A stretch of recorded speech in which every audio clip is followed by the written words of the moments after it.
Salut, mon nom c'est Olivier. Les gens m'appellent Nocturne ou Noc pour les intimes. Mon entreprise, c'est les cueillettes forestières Noc Picking. Je suis spécialisé dans la cueillette de produits forestiers comme les herbes, les champignons, les fruits, les racines, les fleurs. Et puis, je fais ça, ça fait 2 ans de manière professionnelle, mais une dizaine d'années de manière amateur. Ouais, aujourd'hui, je vous amène avec moi en forêt pour un petit peu de récolte. Puis on va aller voir des lieux de cueillette, mais aussi des lieux de partenariat. Puis on va aussi en profiter parce qu'on est bien en forêt.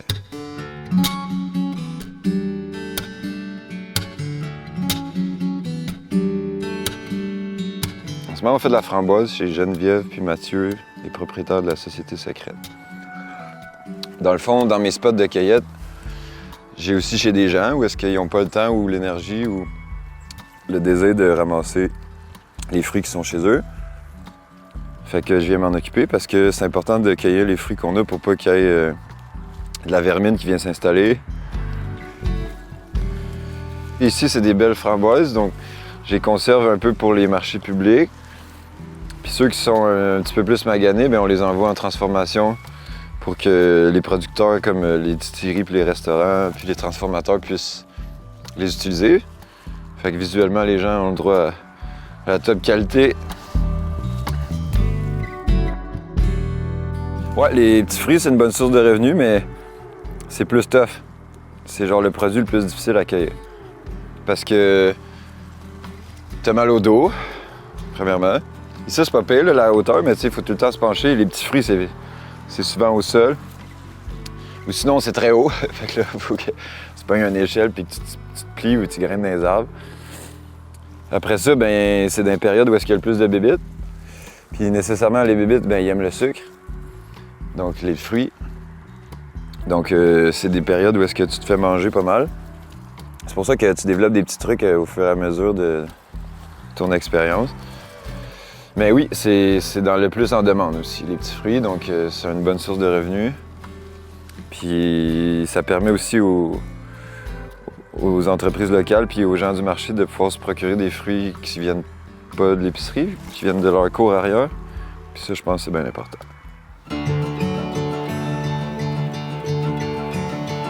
C'est beaucoup d'expérience, puis de terrain, puis d'apprentissage par soi-même. Puis, dans le fond, par soi-même, c'est du transfert de connaissances avec des personnes avec qui j'ai travaillé. Puis sinon, ben, je lis énormément de livres, je regarde beaucoup de vidéos, des formations en ligne. Puis à un moment donné, ben, on accumule les connaissances. Fait que dans le fond, comment je gère la qualité de mes aliments puis de mes produits? Parce qu'on cueille, donc c'est pas nécessairement dans des environnements contrôlés, comme dans un verger ou dans une serre ou chez nous. Donc, ben, premièrement, c'est par analyse. On va vérifier les terrains sur lesquels on cueille. Est-ce que c'est des terrains qui ont été affectés dans le passé? Est-ce que c'est des terrains qui ont des potentiels dangers autour pour affecter? Est-ce que c'est des endroits qui sont salubres? Donc, clairement, on ne peut pas aller le long des voies ferrées ou en dessous des lignes électriques cueillir.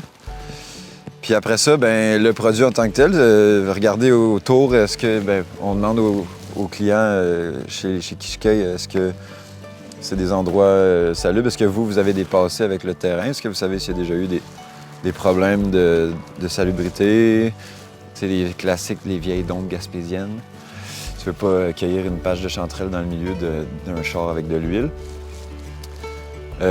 C'est ça, puis après ça, ben, contrôle qualité, ça se passe sur le produit. Donc, tu sais, on regarde est-ce qu'il y a des insectes, est-ce que la plante a été affectée, est-ce que les feuilles, les racines ont l'air en santé.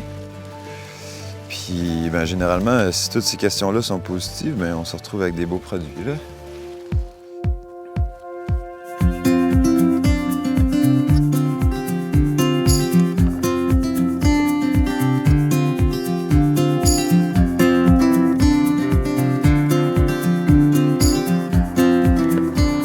Ça a du sens, ça? Alright, là, on pogne ça puis on met ça au frais. Donc, on s'en va porter ça à l'école de permaculture.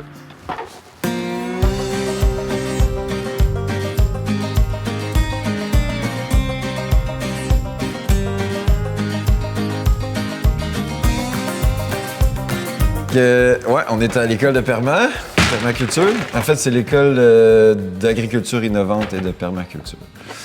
Fait que moi, je prépare mes cueillettes ici parce qu'on est en collaboration avec quelques entreprises pour que ça devienne un point central pour notre économie puis pour notre production. Fait que j'ai des congélos que j'ai laissés ici, j'ai du matériel que j'ai laissé ici aussi. Puis l'école est en work in progress, là. Ça fait 3 ans qu'ils sont en train de travailler sur le projet, donc il y a beaucoup de choses qui se passent. Comme là, ils ont fait une matériothèque, puis ils sont en train de construire une cuisine extérieure avec la serre, etc. Moi, je viens préparer mes commandes congelées, surtout ici. Je mets quelques trucs au frais, mais sinon, j'ai une autre chambre froide à Prével pour les marchés publics, qui est plus proche de Gaspé. Fait que là, on vient porter les framboises, puis on va aller voir le séchoir en haut en même temps.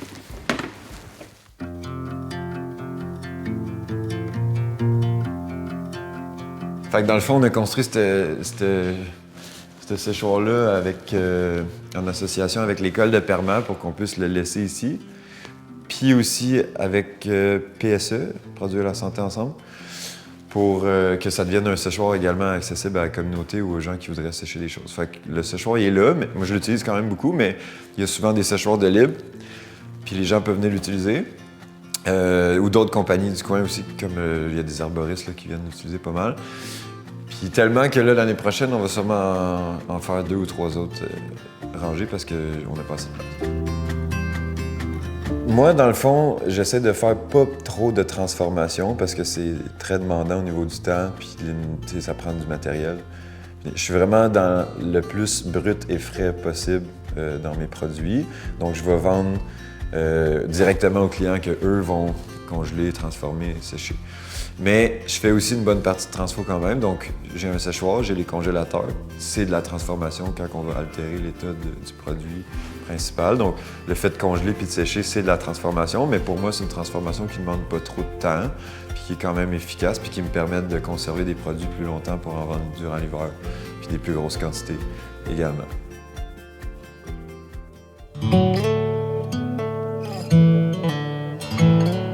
Fait que dans le fond, les fleurs, moi cette année, les fleurs, c'est ce que j'ajoute à mes connaissances parce que j'en connaissais que très peu sur les fleurs avant.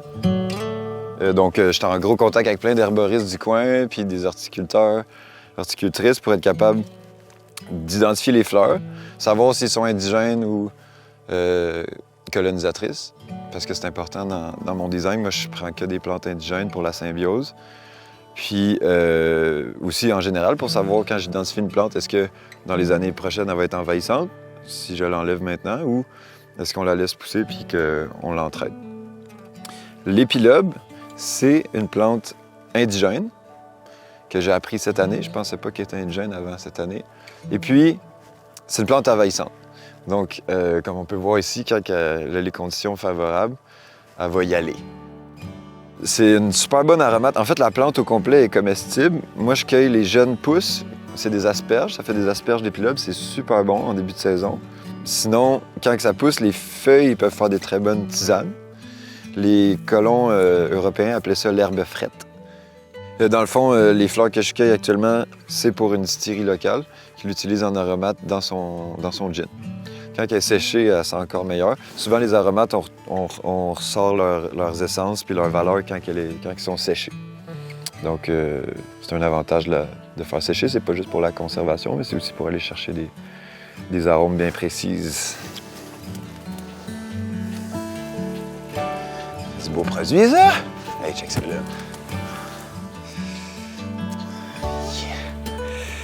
Moi, dans le fond, de la manière que je m'assure que j'ai une pérennité, c'est que je fais pas de l'industrialisation. Je suis pas une corporation, je suis un paysan. Donc déjà, avec la quantité et les lieux de cueillette, j'ai un impact minimum. Il y a des entreprises de cueillette au Québec là, qui vont vraiment cueillir large, puis souvent, ça va créer des espaces de monoculture. Puis moi, c'est un peu ce qu'on veut éviter, là. C'est qu'il y a de la diversité, puis qu'on ait à bouger pour chercher nos choses, oui, mais qu'on a une meilleure résilience dans notre écosystème par la suite.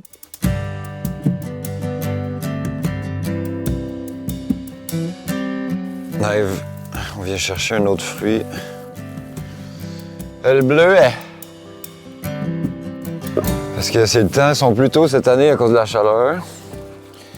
Fait que ça fait aussi que les fruits sont plus précipités, donc ils vont durer moins longtemps. Fait que c'est quand même une année assez rushante pour les cueilleurs de fruits. Surtout si on veut faire des bonnes quantités.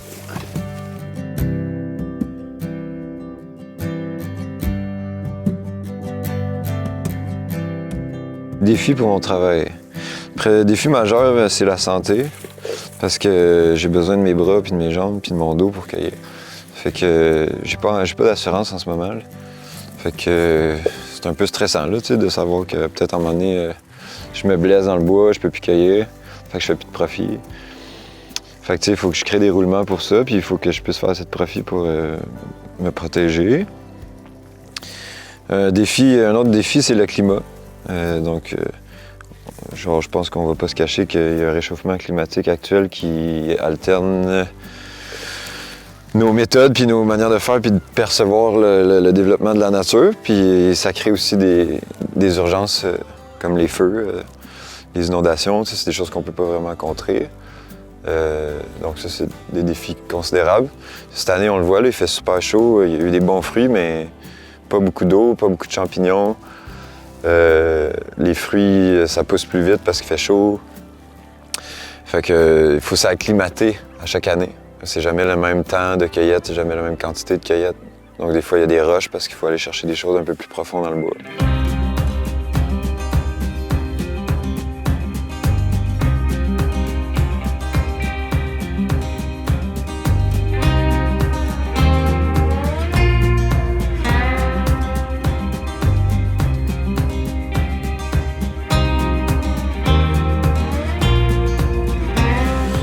En tant que fier paysan, on veut profiter de notre terroir et de notre territoire comme il faut. Fait qu'il faut pas oublier de prendre du temps pour profiter de notre espace et de notre nature. Fait que, on travaille fort, mais on se baigne puis on en profite aussi.